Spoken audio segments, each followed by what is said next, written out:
বন্ধুরা, এই পৃথিবীতে এমন মানুষ খুব কম আছে যাদের কোনো শত্রু নেই। আপনি যতই ভালো হন না কেন, কেউ না কেউ আপনার বিরুদ্ধে কথা বলবেই। কেউ আপনার সাফল্য দেখে হিংসা করবে, কেউ আপনার ভালোত্বকে দুর্বল ভাববে। অনেক মানুষ তখন রাগে ঝগড়ায় বিতর্কে জড়িয়ে পড়ে। কিন্তু সত্যি কথা হলো, ঝগড়া করে কেউ কখনো শত্রুকে হারাতে পারেনি, এবং ঝগড়া করলে আপনার শক্তি কমে যায় আর শত্রুর আনন্দ বাড়ে। প্রাচীন ভারতীয় কৌশলবিদ চাণক্য বলেছিলেন, বুদ্ধিমান মানুষ শত্রুকে শক্তি দিয়ে নয়, কৌশল দিয়ে পরাজিত করে। আজ এই ভিডিওটিতে আমি আপনাকে বলবো, ঝগড়া না করে শত্রু জব্দ করার 6টি গোপন নিয়ম। এই নিয়মগুলো মেনে চললে একদিন দেখবেন যে মানুষটি আপনার ক্ষতি করতে চাইতো, সেই মানুষটাই আপনার সামনে মাথা নত করবে। তাই দেরি না করে চলুন শুরু করা যাক। নাম্বার 1, শত্রুকে সবসময় বিরোধিতা করবেন না। আমরা সাধারণত একটা ভুল ধারণা নিয়ে বড় হই যে মানুষটা আমার শত্রু, তার প্রতিটি কথার বিরোধিতা করাই আমাদের দায়িত্ব। সে যদি কিছু বলে, আমাকে তার বিপরীতটাই বলতে হবে। সে যদি কোনো সিদ্ধান্ত নেয়, আমাকে সেটা ভুল প্রমাণ করতেই হবে। কিন্তু বাস্তব জীবনের কৌশল এতটা সরল নয়। কারণ আপনি যদি প্রতিটি কথাই শত্রুর বিরোধিতা করেন, তাহলে সে আপনাকে তার প্রধান প্রতিপক্ষ হিসাবে দেখতে শুরু করবে। তার মন তখন শুধু একটা দিকেই কাজ করবে, কিভাবে আপনাকে হারানো যায়। ফলে সে আরো সতর্ক হয়ে যাবে, আরো পরিকল্পনা করবে, আর আরো বেশি আক্রমণাত্মক হয়ে উঠবে।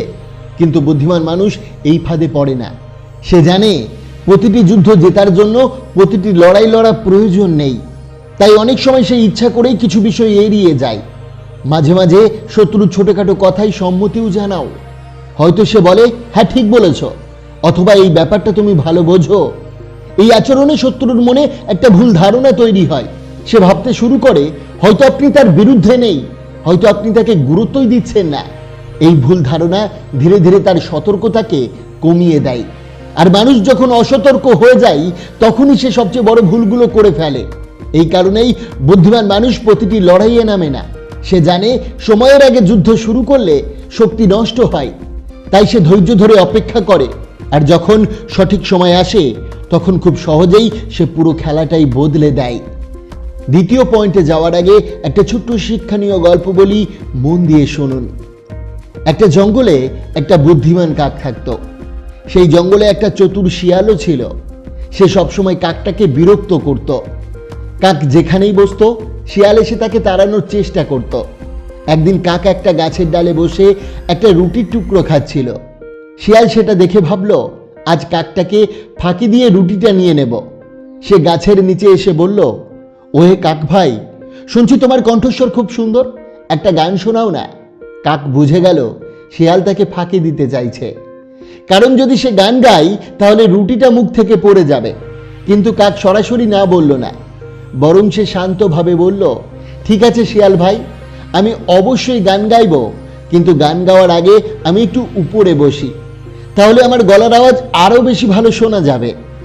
এই বলে কাক রুটিটা ঠোঁটে ধরে আরো উঁচু ডালে গিয়ে বসলো। তারপর রুটিটা নিরাপদে রেখে হাসতে হাসতে বলল, শিয়াল ভাই, তোমার বুদ্ধি খারাপ নয়, কিন্তু আজ সেটা কাজ করলো না। শিয়াল তখন বুঝলো সে ভুল করেছে। এই গল্পটা আমাদের একটা গুরুত্বপূর্ণ শিক্ষা দেয়।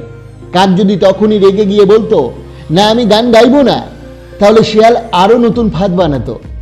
কিন্তু কাক সরাসরি বিরোধিতা না করে কৌশল ব্যবহার করেছিল। তাই সে শুধু বিপদ এড়ালো না, বরং শিয়ালকেই বোকা বানালো। মনে রাখবেন, সবসময় না বলাই বুদ্ধিমানের কাজ নয়।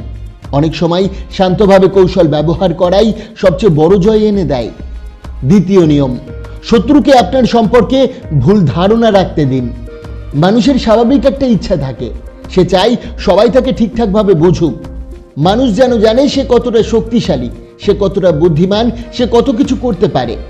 অনেকেই নিজের দক্ষতা, নিজের পরিকল্পনা, নিজের ক্ষমতা সবকিছু অন্যদের সামনে দেখাতে ভালোবাসে।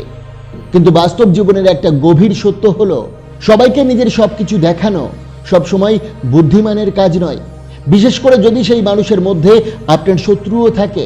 কারণ যদি শত্রু আপনার শক্তি, আপনার পরিকল্পনা, আপনার আসল ক্ষমতা সবকিছু বুঝে ফেলে, তাহলে আপনাকে হারানোর জন্য সে খুব সহজেই প্রস্তুতি নিতে পারবে। সে আগের থেকেই ভাববে আপনি কি করতে পারেন, আপনি কোন পথে এগোতে পারেন এবং কোথায় আপনাকে থামানো যায়।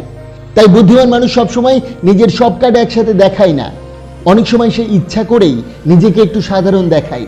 সে খুব বেশি কথা বলে না, নিজের ক্ষমতা নিয়ে বড়াই করে না, নিজের পরিকল্পনাও সবার সামনে খুলে দেয় না। ফলে শত্রুর মনে একটা ভুল ধারণা তৈরি হয়। সে ভাবতে শুরু করে এই মানুষটা তেমন কিছু নয়, একে নিয়ে এত ভাবার দরকার নেই। আর ঠিক এই জায়গাতেই বুদ্ধিমান মানুষের সবচেয়ে বড় সুবিধা। কারণ যখন মানুষ আপনাকে অবমূল্যায়ন করে তখন সে আপনাকে গুরুত্ব দেওয়া বন্ধ করে দেয়। সে আর আপনার বিরুদ্ধে বড় কোনো পরিকল্পনা করে না। কিন্তু সময়ের সাথে সাথে যখন আপনার আসল ক্ষমতা, আপনার কাজ, আপনার সাফল্য ধীরে ধীরে সামনে আসতে শুরু করে, তখন সবাই অবাক হয়ে যায়। তখন মানুষ বুঝতে পারে যাকে তারা সাধারণ ভেবেছিল সে আসলে এতটা সাধারণ ছিল না। ইতিহাসে অনেক বড় সফল মানুষ এই কৌশল ব্যবহার করেছে। তারা কখনো নিজেদের শক্তি নিয়ে অহংকার করেনি। তারা চুপচাপ নিজের কাজ করেছে, কারণ তারা জানতো নিজের সব শক্তি সবসময় সবার সামনে দেখানো বুদ্ধিমানের কাজ নয়। অনেক সময় নিজেকে একটু সাধারণ দেখানোই সবচেয়ে বড় কৌশল হয়ে দাঁড়ায়। তৃতীয় নিয়ম, নিজের রাগ কখনো শত্রুর সামনে প্রকাশ করবেন না। মানুষের জীবনে রাগ হওয়া খুবই স্বাভাবিক। কেউ আপনাকে অপমান করলে, আপনার বিরুদ্ধে কথা বললে, অথবা ইচ্ছা করে আপনাকে ছোট করার চেষ্টা করলে মনের ভিতরে রাগ জেগে ওঠাই স্বাভাবিক।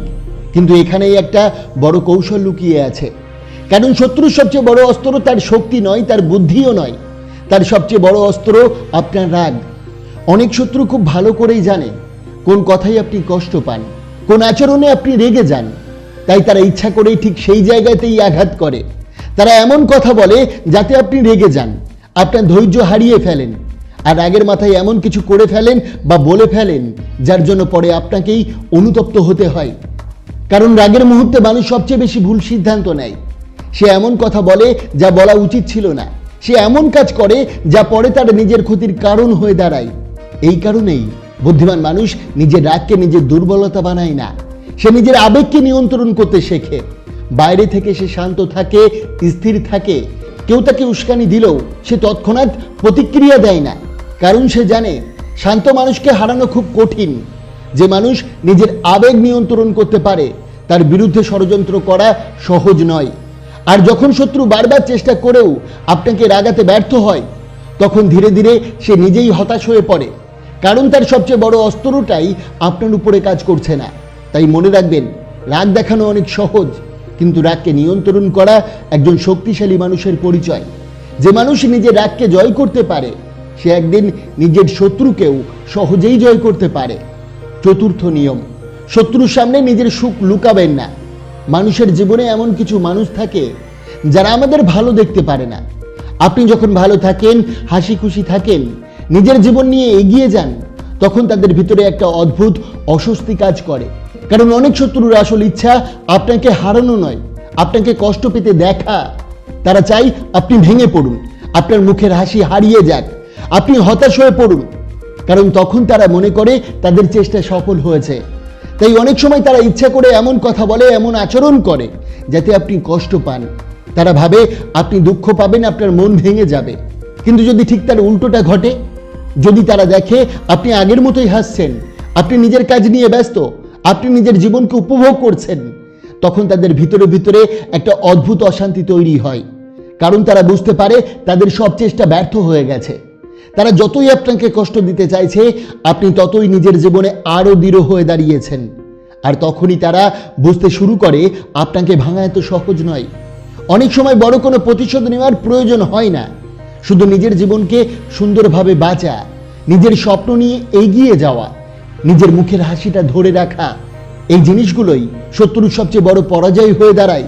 কারণ সত্যি কথা হলো, যে মানুষকে আপনি কষ্ট দিতে চেয়েছিলেন সে যদি সুখে থাকে, তার চেয়ে বড় হার আর কিছুই নেই। তাই মনে রাখবেন, কখনো কখনো আপনার হাসি শত্রুর সবচেয়ে বড় জবাব। পঞ্চম নিয়ম, শত্রুকে আপনার সময় দেবেন না। জীবনে অনেকেই মনে করে সবচেয়ে মূল্যবান জিনিস হলো টাকা, কিন্তু সত্যি কথা হলো টাকা নয়। মানুষের জীবনে সবচেয়ে মূল্যবান জিনিস হলো সময়। কারণ টাকা হারালে আবার পরিশ্রম করে তা ফিরে পাওয়া যায়, কিন্তু একবার সময় চলে গেলে সেটা আর কোনোদিন ফিরে আসে না। তবু আশ্চর্যের বিষয় হলো, অনেক মানুষ নিজের জীবনের সবচেয়ে মূল্যবান এই সময়টাই ভুল জায়গায় নষ্ট করে ফেলে। অনেকেই দিনের পর দিন একই মানুষকে নিয়ে ভাবতে থাকে, সে কি বলল, সে কেন এমন কথা বলল, সে আমাকে কেন অপমান করলো। সে আমার বিরুদ্ধে কি পরিকল্পনা করছে। এই ধরনের চিন্তাগুলো ধীরে ধীরে মানুষের মনকে ক্লান্ত করে দেয়। মানুষ তখন নিজের লক্ষ্য ভুলে যায়, নিজের কাজের দিকে মন দিতে পারে না, আর ভিতরে ভিতরে দুর্বল হয়ে পড়ে। কিন্তু বুদ্ধিমান মানুষ এই ভুলটা কখনোই করে না। সে খুব ভালো করেই জানে, যাকে আপনি আপনার সময় দেন, যাকে আপনি বারবার মনে করেন, সে মানুষই ধীরে ধীরে আপনার জীবনে গুরুত্বপূর্ণ হয়ে ওঠে। তাই বুদ্ধিমান মানুষ শত্রুকে সেই গুরুত্ব দেয় না। সে নিজের সময় নষ্ট করে না অন্যের কথা ভেবে, বরং সে নিজের সময় ব্যবহার করে নিজের স্বপ্ন গড়তে, নিজের দক্ষতা বাড়াতে, নিজের জীবনে এগিয়ে যেতে। কারণ সে জানে জীবনের সবচেয়ে বড় প্রতিশোধ হলো নিজেকে এতটা উন্নত করা যাতে শত্রুরা একদিন আপনার সাফল্য দেখেই অবাক হয়ে যায়। তাই মনে রাখবেন, শত্রুকে হারানোর সবচেয়ে সহজ উপায় তার সাথে লড়াই করা নয়, বরং তাকে এতটাই গুরুত্বহীন বানানো যাতে সে আপনার সময়েরও যোগ্য না হয়। ষষ্ঠ এবং শেষ নিয়ম, সব পরিস্থিতিতে নিজের মনকে স্থির রাখুন। এই নিয়মটাই সবচেয়ে শক্তিশালী, কারণ জীবনের বড় বড় লড়াই শক্তি দিয়ে নয়, মনের স্থিরতা দিয়েই যেতে যায়। জীবনে এমন অনেক পরিস্থিতি আসে যেখানে মানুষ খুব সহজেই ভেঙে পড়ে। কেউ আপনাকে অপমান করতে পারে, কেউ আপনার বিরুদ্ধে মিথ্যা কথা বলতে পারে, কেউ আপনার পথে বাধা তৈরি করতে পারে। এই সময় বেশিরভাগ মানুষ অস্থির হয়ে যায়, কেউ রেগে যায়, কেউ হতাশ হয়ে পড়ে, কেউ আবার নিজের উপর থেকে বিশ্বাস হারিয়ে ফেলে। আর ঠিক এই জায়গাতেই বুদ্ধিমান মানুষ আলাদা হয়ে যায়। সে পরিস্থিতি যতই কঠিন হোক না কেন, নিজের মনকে স্থির রাখার চেষ্টা করে। সে জানে অস্থির মন কখনো সঠিক সিদ্ধান্ত নিতে পারে না, কিন্তু যে মানুষ নিজের মনকে শান্ত করে রাখতে পারে, সে কঠিন পরিস্থিতিতেও পরিষ্কারভাবে ভাবতে পারে। এই কারণেই যে মানুষ সব পরিস্থিতিতে নিজেকে শান্ত রাখতে পারে, তাকে হারানো খুব কঠিন হয়ে যায়। কারণ শত্রু তখন বুঝতেই পারে না কিভাবে তাকে আঘাত করা যায়। আপনি যদি রেগে না যান, ভেঙে না পড়েন, অস্থির না হন, তাহলে ধীরে ধীরে মানুষ আপনার ভিতরের শক্তিটা বুঝতে শুরু করবে। তারা দেখবে এই মানুষটাকে সহজে নাড়ানো যায় না, আর তখনই মানুষ আপনার প্রতি সম্মান দেখাতে শুরু করবে। এমনকি যেসব মানুষ একসময় আপনার বিরুদ্ধে ছিল, তারাও একদিন বুঝতে শুরু করবে আপনার সবচেয়ে বড় শক্তি আপনার ধৈর্যে এবং আপনার স্থির মন। কারণ সত্যি কথা হলো, যে মানুষ নিজের মনকে জয় করতে পারে, সে পৃথিবীর যে কোনো পরিস্থিতিকেই একদিন জয় করতে পারে। তাই বন্ধুরা, মনে রাখবেন, শত্রুকে হারানোর জন্য সবসময় যুদ্ধ করতে হয় না। অনেক সময় শান্ত থাকা, ধৈর্য ধরা এবং নিজের জীবনকে উন্নত করা, এই তিনটি সবচেয়ে বড় অস্ত্র হয়ে দাঁড়ায়। যে মানুষ নিজের মনকে নিয়ন্ত্রণ করতে পারে, সে একদিন নিজের শত্রুকেও জয় করতে পারে। বন্ধুরা, আশা করি আজকের এই ভিডিওটি আপনার অনেক অনেক ভালো লেগেছে। অবশ্যই ভিডিওটিকে একটি লাইক করবেন, কমেন্ট করবেন, প্রিয়জনের কাছে শেয়ার করতে ভুলবেন না। আপনাকে অসংখ্য ধন্যবাদ ভিডিওটি শেষ পর্যন্ত দেখার জন্য।